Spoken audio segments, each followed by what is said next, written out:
want to share, comment down below. Hi YouTube! Hey guys, what's up? I am One Time Cloud. Brrrp. And I'm Vin Zucker. What? Coming back at you with week 7. Week 7 of the 60-day writing challenge. That Wow. is great. Yeah, we're like a week away from the end, guys. Still going strong. Still pretty strong here.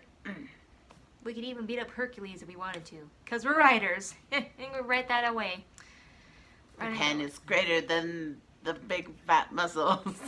The pen is greater than the sword. If you guys can comment below and say where that comes from, you'll get like 1,000 brownie points.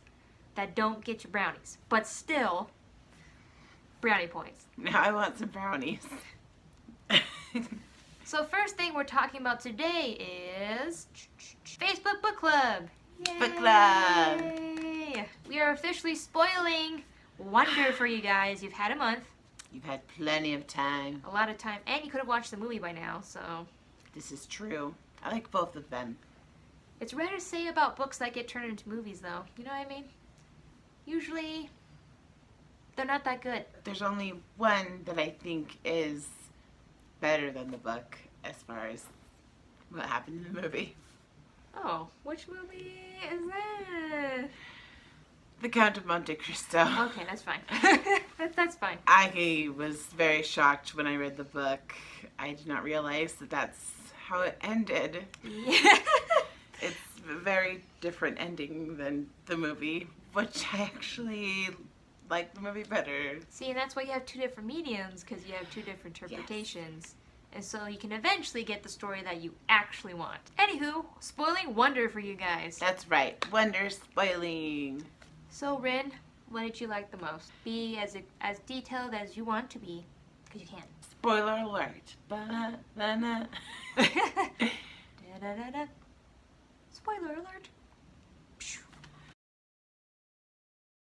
Augie, which his real name is August, was perfect for this month because it was the book club of this month. So I was really excited about that. I chose a good one. I know. I was like, Reba, did she know? I am pretty smart. I'll vouch for that. I enjoyed the interactions between different people. When I watched the movie years ago, I didn't realize how much it was mirroring the book in that respect. The movie incorporated more of the parents than the actual book. The book seems to just focus on the children and their struggles and their triumphs. He gets hearing aids in the book. And the way the author described how that is, like the white ocean noise, like being underwater, and then suddenly it's a whole new world. And I really enjoyed how that was portrayed. It was one of the better moments of the book. Very cute book. I haven't seen a movie yet because, you know, it's okay. It's out there. I can see it. One of my favorite parts is actually a part that's not necessarily included specifically with his perspective, but it's like the villain's perspective, because there is a little boy who is mean to Augie, and like he doesn't actually get a perspective or narrative. Yeah, I was like, he doesn't. He doesn't. You just hear what he does and how he treats Augie, which is crazy. It's crazy how much that reminds me of the school days, even though my school days weren't anything like that, by the way. Nothing like that. It doesn't matter. What does matter is that at the end of the book, the bully doesn't actually change, which is interesting to me because, like, in most... Well, we don't know if he's changed. He gets kicked out of school, essentially, because of the way he treated. Probably didn't change. And that's the thing that I enjoyed, that I saw that I related to in this book. There were so much change happening that you couldn't, like, that you get lost and you think, like, everyone's going to progress at the same time, but some people don't, and that's real life. I had a lot of people growing up who were like that, you know? A lot of my friends changed, and a lot of them didn't. Not that they moved to other schools, it's just they didn't change. They felt no need to. But I just like that realism, because anything that can pull you into a book and not kick you out of it is a good story. And that's storytelling to me, where you can relate it to yourself, where you are the character in the book. I really did imagine myself as each one of these characters. Next on our agenda is the new book. What? Which I'm gonna go grab. New book time. It's Rin's turn. I don't even know what it is. I do know she has it. And the new book is... The Scarlet Pimpernel. La la la la. The Scarlet Pimpernel was written by Baroness Orczy. At least that's what I think it is. That's it right there. If you guys understand Don't how know to if you say can this name better than we can, say so. Leave a comment. I know how to say that name. And then be completely useless because it's a comment.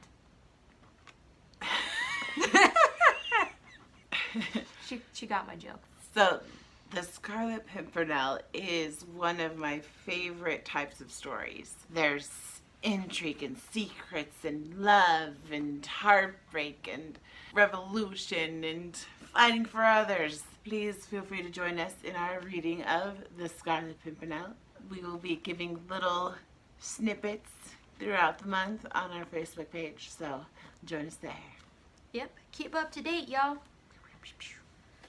It'll be my first reading it, and it'll be exciting because this is also Ren's favorite play, as far as I know. It's between Musical. Oh man, I'm such a fan. So the work was originally published in 1905. Oh, that is forever. So it's a very old story that is very classy. And there's lots of movie adaptations of this. However, they're all different. So it's exciting to watch each version. We're going to do a story time. So it's going to be story time with One Tongue Cloud. So story time, guys. I am actually blind, but not as a bat because bats are super blind and can't see anything. So one day, last week, 2 weeks ago, walking around my house reading books, and that's what I do because I'm a writer. And I decided to take my glasses off because I don't need them to read, and my eyes are perfectly fine when reading, so I put them somewhere. And when I did my little doodle daddle stuff, and I came back, and I thought I knew where I put my glasses, and so I was walking, and then suddenly, crunch, and I just crumpled. I was like, no. I had like no energy anymore because that weird little cry I just did took it all.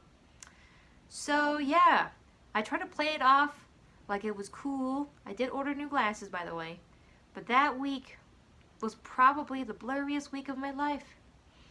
And I still worked in a restaurant, in an Asian restaurant of all things, and they weren't very understanding. All they could say was, get new glasses. That's it.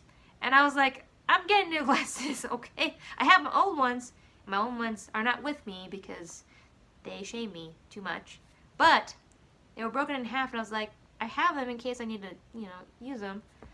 And they're like, no, never use those. And I was like, well, at least Asians are very direct and fair when it comes to this kind of thing. And then finally, I got a notification, your glasses are here. And I was like, what? And so, dun dun dun, transformation is... Now I look like a librarian, like I always wanted. And I can see. Moral of the story, don't take your glasses off and put them on the floor. Alright guys, that's it. Now we're going back to Poet Highlight by Ren. I actually don't know who wrote this. It's a poem I memorized when I was a child because I thought it was so weird. This is the poem, and then I'm going to talk about it afterwards. And it's from a Christmas book. I know it's not Christmas, but here we go. It's called Mistletoe. Here it is. Mommy, Daddy, hey, let's go and stand beneath the mistletoe. You kiss me and I kiss you. Here comes sister, kiss her too. That's the poem. Now, hearing it, you might think, oh, that's fine, pecks on the cheek. It's a cute little holiday thing. But it's so much more hilarious than that. Here's the picture. So basically, it's a family just making out. underneath the mistletoe, and it's the weirdest thing ever, but it's hilarious to me. So I had to share it. If any of you know who wrote the poem, please share with us. Yay for the awkwardness. Yay for the awkwardness of that moment that Rin bestowed upon us. Now you will never forget that Childhood poem. memories. True enough. And I still have my glasses on for a reason. Not because I want to look like a librarian, but because I am one. Poem time. Yeah, but actually, Rin's going first to read her poem. Here's my poem. The title of my poem is Recall. I was sitting in a super long meeting. You know, one of those meetings where you are listening, but you aren't really paying attention. In front of me was a woman who I feel most people would label a 10. She was tall, she was dressed to kill. Makeup could go through a battlefield and come out on top. There was also her hair, brown at her crown, dripping down to gold blonde. Only right in the middle, behind her ear, there was something in her hair. Something black, like the shredded tire pieces that fill the schoolyard playgrounds of my childhood. No way she would miss that. As she straightened her hair that morning, my hand itched to remove it. I lifted it up, then she slightly turned her head, and I realized it was only a bobby pin. Imagine if I had pulled at it, I would have yanked her whole head back. Thank goodness for my restraint. Sadly, I still didn't recall much else from that meeting. Before I go, I just want to make mention. Me and Rin figured this out as I was talking with her. There's like two different kinds of narratives that we both researched. Rin did more of prose, and I did more of poetry. They both sound the same. They do. Which is why I went my direction, she went hers. It's just they have completely different ways of reading. So like Rin sounds awesome. Hers is definitely a story with poetry in it. Mine's is more just like poetry with story stuff in it. It's different. That's all I gotta say. I can't wait to hear it. My narrative poetry is called Not Just For Now, inspired by a song of a similar name. And it goes like this. Pass around the bowl, Dad rumbled. And when you have it, tell us exactly what you're grateful for. One by one, we all did it, mostly because of hunger, mostly to outdo the last person, so that one would reign supremely grateful. All the answers followed the same vein, running to the table. One for Mom, one for Dad, one for someone else who wanted to show they were the most grateful. Not me, no.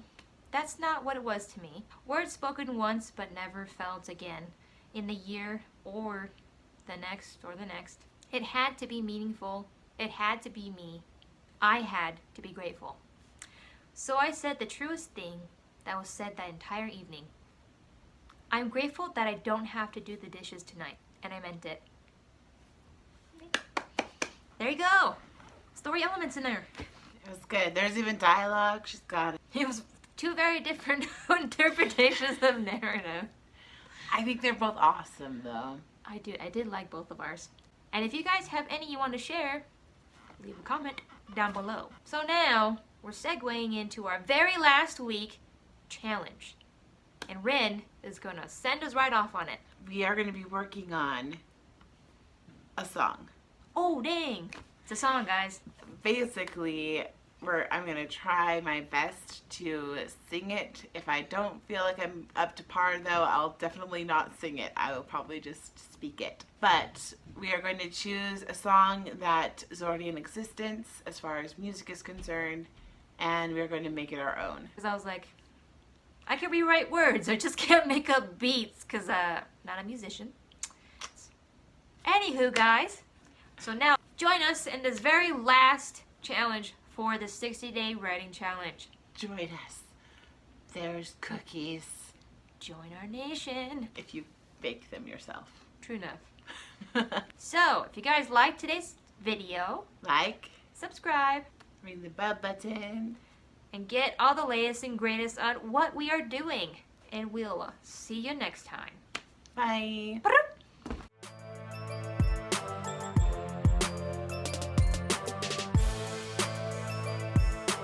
It doesn't matter. I feel like we might get story time about this later. Not in this segment. That's for sure. Not who I am. don't comment below for the actual story. Don't do that. I won't tell you.